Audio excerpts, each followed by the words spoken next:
tuned into Prime Live.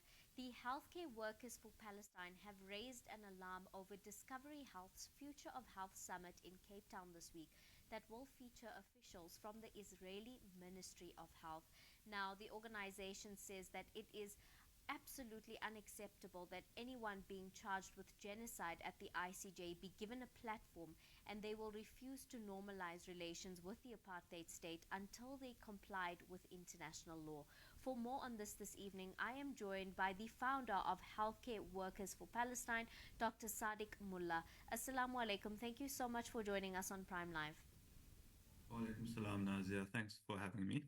Thank you so much for joining us just to shed some light and information on this very, very important topic. What do we know about the Future of Health Summit by Discovery Health? So, Future of Health bills itself as an international community of leading, um, administrators and managers from health organizations around the world. Sounds very good, but when you look under the surface, what you find really is an organization that was born in Israel, has a leadership that is Israeli-based, and prominently lists the Israeli Ministry of Health as a member organization. So the Future of Health Summit is, it's got speakers, many speakers coming from Israel. But our concern is not just that Discovery is hosting the summit here in Cape Town, but also that they are involved with this organization as a whole. I mean, it is quite alarming. The entire idea that, on South African soil, the very country that, took Israel to the ICJ for genocide, is hosting something of this nature and openly inviting the Israeli Ministry of Health to be part of it. It doesn't quite go together. And what I also wanted to ask you is, after raising these concerns, of course, with Discovery Health not being in a line with what our country has done, what has the response been? The Discovery has released a statement. We're not really happy with it. But what they've said is that the speakers from Israel are administrators and managers from the Sheba Medical Center. What they failed to mention is that many of these speakers and delegates are in fact reservists in the Israeli military. They collaborate with the Ministry of Health frequently, and they've also expressed strong solidarity with Israel during the current genocide. So this is obviously completely unacceptable to be hosting people like this.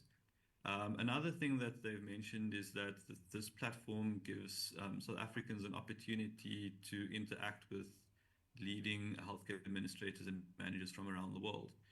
We're well aware that South Africa faces many challenges in the healthcare sector.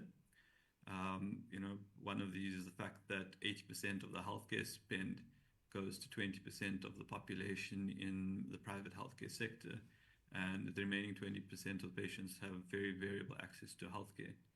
But this is also a time when South Africa is discussing transformation in the healthcare sector. We've been discussing and debating the National Health Insurance Act and looking at how we can actually provide quality healthcare to everyone. So while we're having this sort of discussion, we cannot afford to have the discussion dictated to us by the for-profit sector and by lobbyists. And we certainly can't do it alongside an organization and a regime that is bombing hospitals, that is targeting ambulances and killing healthcare workers. It's absolutely, it doesn't make sense in your mind when you're hosting an Israeli health ministry at speaking about health, speaking about wellness of people, as you have said, when they are inflicting war crimes on the very healthcare professionals and healthcare institutions that are supposed to serve the people of Gaza. So, and I mean, it's of course a very difficult situation to manage because, of course, this has been allowed and it has been allowed to continue. However, what I also want to talk to you about is how influential do you believe Israelis are on the private healthcare sector? I mean, clearly this has gone completely allowed for this to continue to take place. What are your thoughts? Look, it's very difficult to say. I think one thing that we can see from this summit that's taking place is that it's often buried beneath the surface, so it's not obvious. And we need to be alert and look for it. Certainly, it's not something we can allow. These sort of summits that they normalize the apartheid that's taking place. They whitewash the genocide taking place in Gaza. And this is also something that happened to South Africans during our own apartheid year, where medical bodies from South Africa went to these overseas events and painted a very rosy picture of what was going on. They even brought delegates to South Africa and gave them sanitized tours of what is going on. And non-white people were not given a voice at these sort of events. So we cannot allow these sort of things to take place. No, I couldn't agree more. And when it comes to Discovery Medical Health Scheme, I mean, it is one of the top medical aid schemes in South Africa. There are so many people across the country who are, affiliated with the brand or signed up with the medical aid. Now, what my question to you is regarding this. I mean, there is also a huge part of South Africa that is, pro-Palestine and does not stand with the actions of Discovery Health in terms of possibly allowing these people to, be part of the summit and being allowed on South African soil and being allowed to address South Africans on the issue of health. What would be, your advice to South Africans who are kind of struggling with the concept of staying with Discovery Health if they proceed with, allowing this to continue on? Would you suggest that they find any alternative, or what is the message or what is the call to action on anyone who is with Discovery Health?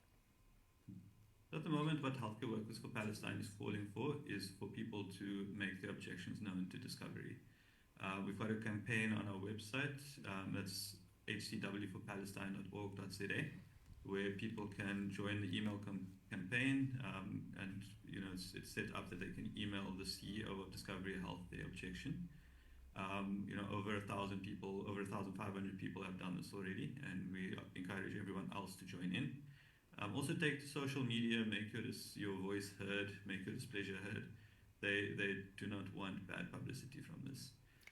In terms of your medical aid, and we completely understand that many people are riled up about this and very upset with Discovery, but healthcare is a serious issue, and we don't want people to make heated decisions.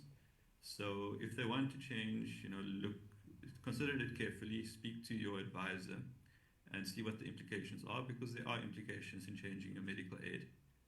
So we're not actively calling for people to do this, but if they feel compelled to, then just make sure that you make an informed decision. Absolutely. Thank you for sharing that. I think it's important that we hold these institutions accountable, especially if they expect to be delivering services on South African soil, when our country has very much dictated its intention and its stance when it comes to the issue of genocide that is being inflicted on Gaza. I think also another question we want to ask you, is there any protest action that is being planned when it comes to the summit that our viewers can maybe be aware of and possibly also participate in? So currently, Healthcare Workers for Palestine is hosting a daily protest outside the Mount Nelson, where the summit is taking place. So we've been there yesterday, we were there today, and we'll be there tomorrow between 5 and 7 p.m. And there are various other Palestine solidarity organizations that are also hosting protests around Cape Town against this summit. If people want to know more, then they can follow us on our social media or our website. Our social media handles HCW for Palestine SA, and we will post updates there about events that are planned. Doctor, thank you so much for joining us this evening, as well as sharing your insight and information on what has been taking place and more so what we can do about it. Thank you for joining us. Shukran for having me. Viewers at home, that was Healthcare Workers for a Free Palestine. Now, they are talking about the currently alarming fact that the Israeli ministry is going to be addressing South African audience at a healthcare summit hosted by Discovery Medical Health Scheme. Now, what we can do, I know we often feel very helpless when it comes to things like this, but there is a call to action and there is something you can do. Do participate in the protest if you are available to attend in the Cape Town area, or if you are registered with Discovery Health. And of course, what happens is that you don't feel that this works with you ethically. You can, of course, address your concerns and issues to the CEO of Discovery Health. But on that note, it is time for us to head over to an ad break, and we'll come right back.